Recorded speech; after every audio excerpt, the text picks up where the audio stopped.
Brought to you by खाता book.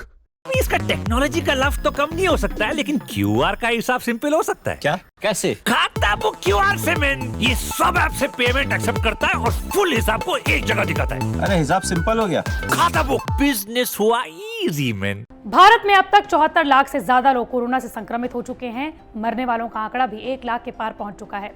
लेकिन इसके बावजूद भी अच्छी बात यह है कि भारत में 65 लाख से ज्यादा लोग कोरोना को मात दे चुके हैं। साथ ही भारत में एक्टिव मरीजों की संख्या भी लगातार कम हो रही है। भारत में एक्टिव मरीजों की संख्या अब 8 लाख के आसपास में पहुंच चुकी है। लेकिन भारत सरकार, नीति आयोग और Indian council of medical research ने यह चिंता जाहिर की है कि अब जब हम त्योहारी मौसम में पहुंच चुके हैं तो ऐसे में कोरोना का विस्फोट दोबारा ना हो। लेकिन इसके बावजूद भी उन्होंने ये कहा है कि 3 महीने सबसे ज्यादा भारत में चुनौतीपूर्ण होने वाले हैं।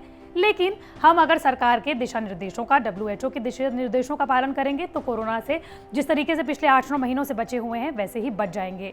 अब अपने घर कैसे जाएंगे? आप में से कई लोग होंगे जो अपने परिवारों से दूर रहते हैं और इन त्योहारी सीजन्स में जैसे कि नवरात्र, दशहरा, दिवाली, छठ, न्यू ईयर और क्रिसमस में अपने घर जाना चाहते हैं। तो आप जाएंगे कैसे? कई लोग ट्रेन का सहारा लेंगे, कोई अपनी गाड़ी से जाएगा, तो कई लोग जो कहीं दूर दराज की जगहों पर रहते हैं तो वो प्लेन के जरिए जाएंगे।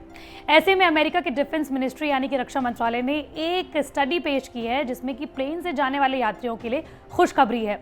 उन्होंने ये अपनी स्टडी में कहा है कि प्लेन से जाने वाले यात्रियों को कोरोना का खतरा सबसे कम है। लेकिन किस तरीके से, बताएंगे आपको इस वीडियो में। नमस्कार, मैं हूं आपके साथ श्रेया बहुगुणा और आप देख रहे हैं न्यूज़ तक। दरअसल जब कोरोना वायरस ने पूरी दुनिया भर में प्रकोप फैलाना शुरू किया, उस वक्त सबसे पहले अगर किसी इंडस्ट्री को सबसे ज्यादा नुकसान उठाना पड़ा था, जिसे अभी भी नुकसान उठाना पड़ रहा है, वो है भारत ही नहीं पूरे विश्व की एयरलाइंस कंपनियां। और यही वजह है कि अमेरिका की सबसे मशहूर, सबसे प्रख्यात एयरलाइंस में से एक यूनाइटेड एयरलाइंस ने अमेरिका के रक्षा मंत्रालय द्वारा की गई इस स्टडी को लोगों के साथ साझा किया। इसमें यह बताया गया है कि किस तरीके से सभी एयरलाइंस में HEPA फिल्टर्स लगा हुआ होता है, जो कि किसी भी तरीके की धूल को और ख़ास तौर पर कोरोना वायरस को मारने के काम आ सकती है। लेकिन इससे पहले लोगों के मन में ये डर था कि कोरोना वायरस सतह से भी फैल सकता है, कोरोना वायरस हवा से भी फैल सकता है और एक व्यक्ति से दूसरे व्यक्ति में भी फैल सकता है।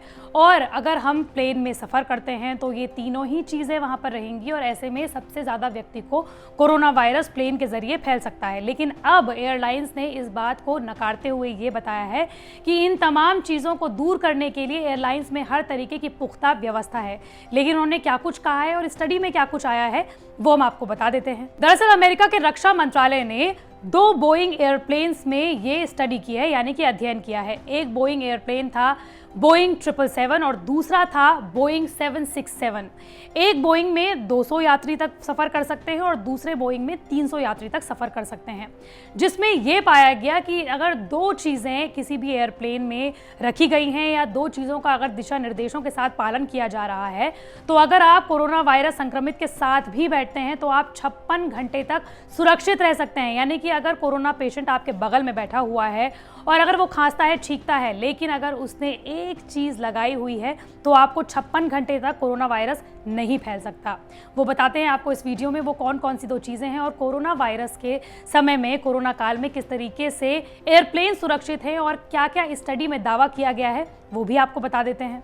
दरअसल इस स्टडी में सबसे ज़्यादा महत्ता दी गई है फेस मास्क को। इस स्टडी में फेस मास्क ने महत्वपूर्ण भूमिका निभाई। जिस प्लेन में स्टडी की गई उसमें एक शख्स कोरोना पेशेंट था, लेकिन उसने पूरी फ्लाइट में फेस मास्क को पहने रखा था। विशेषज्ञों का कहना है कि इस शख्स से किसी को भी कोरोना नहीं हुआ क्योंकि फेस मास्क ने इन सभी को बचा लिया। साथ ही कोरोना मरीज के साथ बैठे शख्स को फेस मास्क लगाने के बाद भी कोरोना तभी हो सकता है अगर 2 लोग एक साथ 54 घंटे से ज्यादा बैठे हों। और दूसरा जिक्र किया है HEPA फिल्टर का। लेकिन ये होता क्या है और किस तरीके से ये कोरोना वायरस को मारने के काम आता है वो भी जान लीजिए। दरअसल HEPA फिल्टर एक तरह का मैकेनिकल फिल्टर होता है जो दूषित तत्वों को अपनी ओर खींचता है। एक सही HEPA फिल्टर 99.97% डस्ट को पकड़ लेता है। कोरोना वायरस हवा के जरिए भी फैल सकता है। इसे देखते हुए कई एयरलाइंस ने एयर क्लीनिंग सिस्टम लगाया हुआ है। हवाई जहाज के अंदर की हवा 3 कारणों से काफी साफ होती है। पहली वजह है जहाजों की हर सीट पर ऊपर से लेकर नीचे तक 1 मीटर प्रति सेकंड की स्पीड से हवा आती है और हवा को जहाज की निचली सतह सोख लेता है। दूसरी खास बात यह है कि हवाई जहाजों के अंदर की हवा हर 2-3 मिनट में पूरी तरह से रिसाइकिल्ड हो जाती है। हाई एल्टीट्यूड पर जहाज के अंदर खींची गई हवा ठंडी, सूखी और किसी तरह के संक्रमण से मुक्त होती है।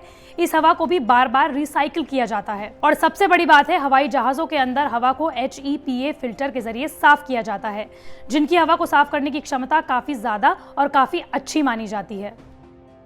इस तरीके से अगर आप त्योहारी सीजन में हवाई जहाज के जरिए अपने घर या अपने काम के लिए जा रहे हैं तो देखा जा सकता है कि आप कहीं ना कहीं सुरक्षित महसूस कर सकते हैं। लेकिन आपको इसके लिए क्या करना है, आपको फेस मास्क जरूर लगाए रखना है, सोशल डिस्टेंसिंग का पालन करना है और अपने हाथ बार बार सैनिटाइज करना है या फिर धोते रहना है।